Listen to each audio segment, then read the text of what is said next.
चल ना, मैं आप लोग बराबर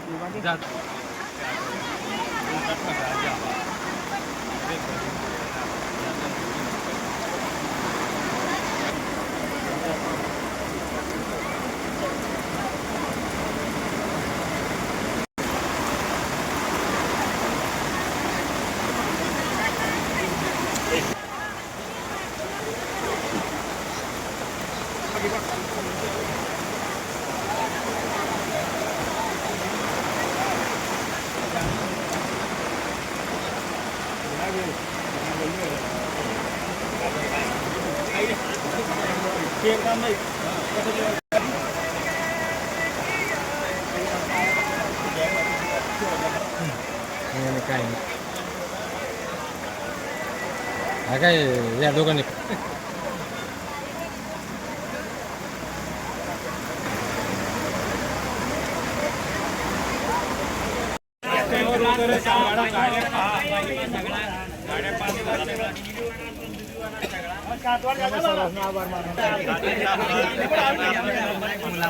चर्चा वहिनी आणि चर्चा मजार असा म्हणजे नाही तर आपण या विषयावरून की साहेबांचं म्हणणं आहे की साहेब आम्ही तुमचा मागणीचा प्रस्ताव तयार करू आणि तो पाठवू आदिवासी आणि मग त्या प्रस्तावावर मग अजून पुढचं जे ते आहे हे करू आपण. आपला प्रयत्न राहील गावकऱ्यांचा तेव्हा आपण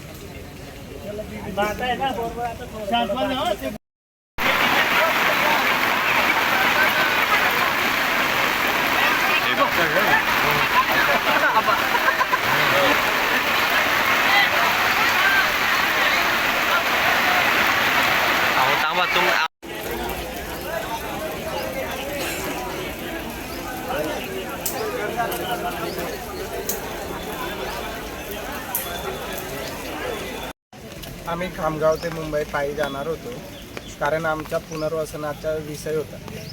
आम्हाला 16 वर्षापासून पुनर्वसनाचं आश्वासन देण्यात येत होतं कारण 2010ला पुनर्वसनात भूमिपूजन करण्यात आलं धरणाचं आणि 2016पर्यंत निर्बंध ठेवण्यात आलं होतं.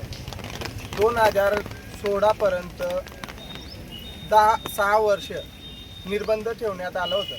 तरी बी 2016मध्ये त्यांनी निर्बंध उठवण्याचं काम केलं आणि गावाचं पुनर्वसन हे टाळण्यात आलं. धरणाची उंची कमी करण्यात आली. 22 मीटर होती धरणाची उंची, त्यात 2 मीटर कमी करण्यात आली आणि 20 मीटर ठेवण्यात आली होती. त्यासाठी आमच्या गावाचं पुनर्वसन वारंवार टाळण्यात येत आहे. तरी आमची एकच मुख्य मागणी म्हणजे गावाचं हे पुनर्वसन करण्यात यावं. त्यासाठी आम्ही विशेष बाब म्हणून आदिवासी विकास मंत्री उईके साहेब यांच्या कार्यालयात पायी मोर्चा काढण्यात येणार होता आणि तिथे उपोषणाला बसणार होतो. मी एक आश्वासन दिलं की तुम्ही 15 दिवस थांबा, 15 दिवसात आम्ही तुम्हाला आदिवासी विकास मंत्री सोबत बैठक करून देऊ. तसा प्रस्ताव पण ते करून देणार आहे तो असं आम्हाला आश्वासन दिलं आहे. बिलाडी प्रकल्प